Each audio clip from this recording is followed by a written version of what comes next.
Oh yes sir, hello sa mga Lodi Gigs na kami sa ating video guys. Pakita lang natin ginawa nating t-shirt. So ito yung ginawa nating t-shirt ngayon guys. So Covers 1960.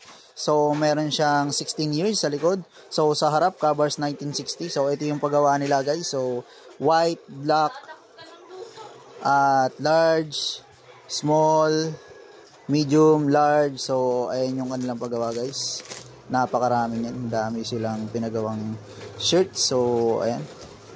Ayan yung mga shirts. So, marami-rami ito guys. Ayan yung design nila. Covers. Tapos, merong 1960 sa likod.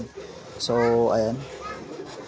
Napakarami. So, may design pa tayo dyan sa taas. Kung mapapansin nyo, ayan yung Kyrie Irving. So, sa GUC, GGC naman yan guys. So, marami-rami ito. Maraming white, maraming black. So, black and white yung kanilang pinagawa guys. So, marami-rami itong kanilang pinagawa.